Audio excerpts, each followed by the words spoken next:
Hi, good morning! This is Elise Lacerna, former OFW sa Qatar for 4 years. And right now, for good na po dito sa Pilipinas at isa na din sa kumikita ng malaki sa tulong ng Consa Prime. And higit sa lahat, isa na din po sa nakakapag-travel international kasama ang pamilya. So, welcome po sa Consa Prime.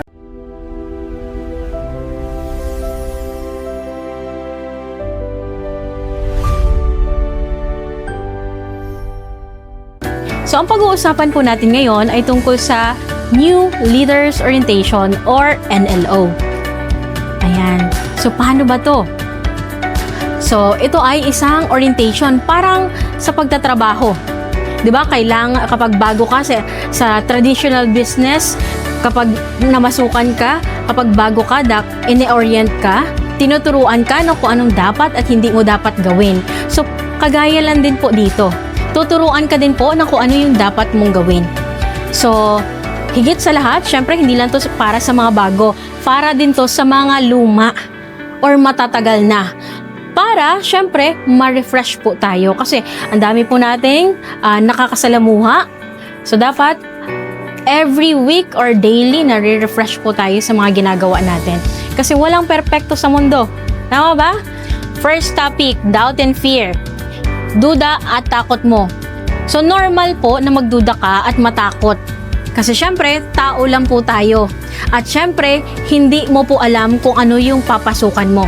So, kagaya ko po bilang isang OFW, natakot din po ako before. Nagduda din ako na baka walang mangyari sa akin. Baka ma-scam ako. Baka masayang yung pera ko dito. Pero, yung naisip ko lang at nakita yung mga kasamahan ko. At mga kakilala kong OFW na ang tagal na nila sa ibang bansa, wala pa ring nangyari sa kanila. So, doon ako natakot na kapag ginaya ko sila at wala din akong gagawin at hindi ko susubukan yung opportunity na to, wala ding mangyari sa buhay ko. So, ikaw ngayon, nanonood ngayon, dapat tanggalin mo yung duda mo, tanggalin mo yung takot mo pansamantala.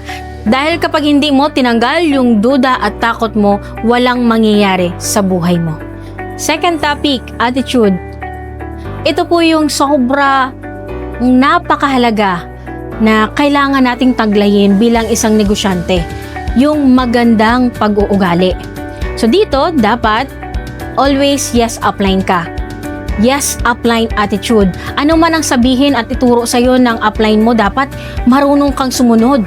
Kasi bakit? Wala pong ituturo sa atin yung mga higher upline natin na ikakasama po natin. Hangad po nila na maging successful din po tayo. Next, always humble. Dito po, darating yung time, magiging successful ka. So, dapat ma-reach out ka pa rin. Diba? Lalo na kapag may malaki ka ng grupo, dapat, ka pa rin, napupuntahan ka pa rin ng mga leaders mo. Then, dapat hindi ka dito acne. Ano yan? Alam ko na yan. Siyempre, iba't iba tayo ng pinanggalingan, iba't iba tayo ng status sa buhay, iba-iba tayo ng degree. So, pwedeng mas mataas po yung pinag-aralan mo kaysa sa upline mo. So, dapat always respect your upline.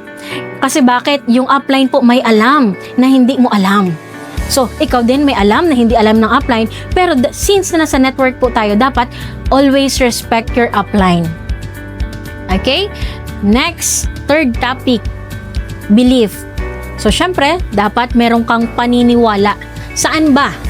Syempre, sa company, sa products, sa uplines mo, sa crosslines mo, sa downlines mo, higit sa lahat, sa taas. Kasi bakit? Hindi ka po dito, mapupunta dito sa Consa Prime kung hindi dahil sa will niya. Sa daming-daming tao na nandito sa Consa Prime, pero ikaw po yung nandito. Then, syempre, hindi mo magagawa na maniwala sa lahat-lahat ng yun kung ikaw mismo sa sarili mo, hindi ka naniniwala. So, always trust yourself na kung nakaya ng iba, alam mong at alam kong kaya mo din. So, fourth topic, next, commitment. So, meron tayong 3 level of commitment. I'll try, I'll do my best, and I'll do whatever it takes. So, I suggest dapat yung commitment mo dito, I'll do it whatever it takes. Yung kahit nakakapagod na, kahit hirap ka na, kahit feeling mo wala ka ng time na gawin yung negosyo, kahit na ang dami mong mga gagawin, pero pinili mo pa rin na mag-commit sa negosyo natin. Kasi bakit? Ang nakataya dito ay ang pangarap mo. So dapat, I suggest, gawin mo ito kahit anong mangyari, whatever it takes. Discouragement. So, as an OFW, kagaya mo, yung akala ko dati na unang-unang maniniwala at unang susuporta sa akin, which is yung family ko, yun pala yung unang-unang nag-discourage sa akin nung pumasok ako sa ganitong negosyo.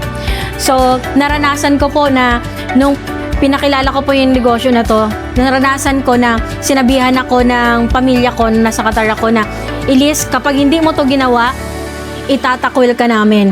So ikaw ngayon, nanonood ngayon, kung ikaw naman po ang gagawa ng pangarap mo at hindi sila, at yung taong nagdi-discourage sa'yo ay hindi naman gagawa ng pangarap mo, ipaglaban mo po yung pangarap mo at huwag ka pong magpa-discourage. Next topic, excitement. So, syempre, para maging excited ka sa kung anong mangyari sa'yo dito sa negosyo natin, syempre, dapat always think positive.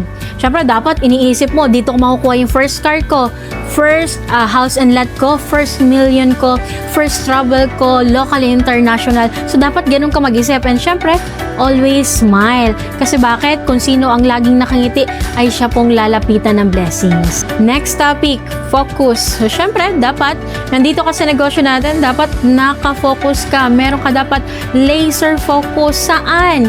Syempre, sa goal mo, sa negosyo mo. Syempre, pumasok ka dito para gusto mong makuha yung mga pangarap mo. So, kung hindi ka nakafocus at marami kang pinapakinggan na iba, lalo na ibang company, nakikinig ka dun sa marketing plan nila, paano ka makakapag-focus? So, kagaya ko bilang isang OFW, kahit may trabaho ako sa ibang bansa before, talagang inisip ko talaga part-time lang yung trabaho at dito ako nakafocus. Ngayon, dito na po ako nakapag-for good dahil sa focus na yun.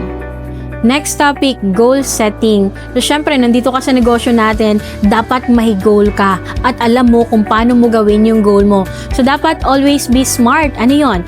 Specific, measurable, attainable, realistic, and time-bounded. So, dapat alam mo na makukuha mo at kailan mo makukuha yung goal mo. And syempre, para makuha mo talaga lahat ng yan, dapat always ask your upline. Magpa-goal set ka, magpa-planning ka. Ngayon, kung nanonood ka ngayon, i-chat mo na or i-message mo na yung upline mo para alam mo po kung ano yung gagawin mo. Next topic, skills. So, syempre, attitude is 80% and skills is 20%. Dahil ang skills po ay natututunan sa paglipas ng panahon. Nade-develop siya. And every time na may mga pinag-aaralan ka, doon po na-develop yung skills mo. So, syempre, dapat ongoing improvement ka lagi. Araw-araw dapat may natututunan ka. Okay? So, ayan. So, hopefully, marami kang natutunan at na-realize sa topic natin. So, once again, I'm Elise Lacerna and lagi nagsasabing, don't wait for change, you must change. Thank you!